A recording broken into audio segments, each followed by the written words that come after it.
Welcome to a new week of the Mike Leaf Show right here on the Warrior Sports Network. I'm Cory Prudoehl, joined as always by the head men's basketball coach, Mike Leaf. Coach, 2 more wins, a perfect 4-0 homestand for you the past couple weeks. 6-6 overall in the conference now. Your mindset must be completely kind of a 180 from where it was a couple weeks ago, getting 4 straight victories. Yeah, it is. Haven't been in that position in quite some time, but our goal was, coming home and having the 4 games in a row. We've got to win at home for sure. And again, old cliche of one at a time and not looking past anybody and actually playing some decent basketball. There were some times where, maybe as a spectator I might have went home because it was a little boring, but then we jacked it up a little bit. But to get those 4 before going out on the road and just trying to get back to that 500 level. I know in the past couple shows you complained about how your shooting wasn't where you wanted. Well, past couple games, both last weekend, you shot 50% or better in both. And that Friday game against New Mary, you were 13 of 23 from beyond the arc. Yeah. So you must be happy that your shooting seems to kind of be coming around. Yeah, and I hope that continues on the road. I hope it's not just a home thing. But like Conrad Mosberg, all these guys have been coming in on their own and working on their shots. And it's one of those things where you think about it too much. And so you really don't bring it up, and you know what the stat is from a coaching standpoint, but it really is. It's getting out there and just relaxing and taking those shots. Mm-hmm. And I remember Corey Jeffs, he hits the 7 for 8 or something from 3, and then the next night wasn't as good, and he was down on himself. We have the victory, and I said, Corey, that's the biggest part about a shooter is that if you miss 1 or 2, you can't dwell on it. And, you just got to forget about those things. And, I think he's getting that mentally. And first thing is build a confidence, believe in yourself, and, when you're open, take the shot. That's what you have to do. Yep. In the game on Saturday, one guy, career season high point total rather with 24, Riley Bambanek. Yeah. I mean, he has had a good season, but finally he kind of exploded with the season high point total. What allowed him to be so good? Well, I think he's been frustrated with all of these, box and ones and face guarding him, and he's not been able to get the ball as well as he normally does. So we switched up a few things and got him a few more ball screens, and.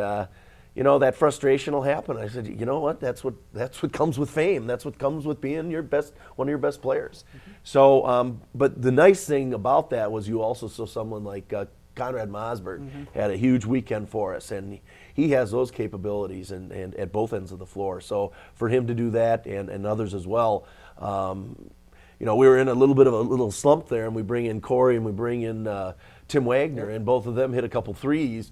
Actually, it was. Wags will come in there and he might throw an air ball every once in a while. I said, where's that coming from? Well, Corey did the same thing. Yeah. And I said, what are you doing? You 2 practice together?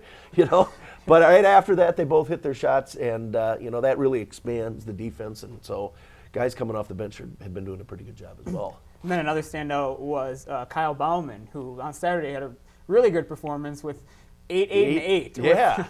8 blocks and then 8 rebounds and 8 points. So, what's he been able to do for your defense? Oh, and here's a kid that's been battling some sickness, but he, for him to be in that middle and being able to be a force like that, I mean, it helps you knowing he's there, that you can put a little bit more pressure on the perimeter. Mm-hmm. So, I was, afterwards, and I had absolutely no idea how many blocks or anything like that until you told me he was right. Like 1 away. Yep. And I, but it's, you don't know that, so you don't keep them in there, but that was quite interesting to find out that John Smith, and then it would have been the Big Cat. Yep, absolutely. From years and years ago. So that was pretty cool to see. But he's certainly done a nice job defensively against post play, and offensively he's now hitting those 10, 12 footers, and that certainly has helped us offensively. And you mentioned John Smith. He's just 1 shy of that record. Having John Smith there, has he helped him a lot with his defensive play? Oh, he sure has, all our big guys. Mm-hmm. And I forgot the Big Cat, Gus Johnson, by the way. I used to watch him when I was in junior high. John has been great with them, and he's actually, little tricks of the trade, little fake here, little fake there. And, I think a lot of times people do try and block the ball and are always going forward with it, and that's where you get the fouls. And he's showing them the blocks of just letting the ball come to you, and you can actually get your own rebound as well. So little tricks of the trade he's been passing on, and they certainly have appreciated that, and it's helped our big men out. Yep, absolutely. So 2 great games of basketball. Big road trip coming up. We'll talk more about it a little bit later in the week. But before that, we'll also talk to Isaiah Gray, one of the big scorers for your team this year, as we come back here later in the week on the Mike Leaf Show on the Warrior Sports Network.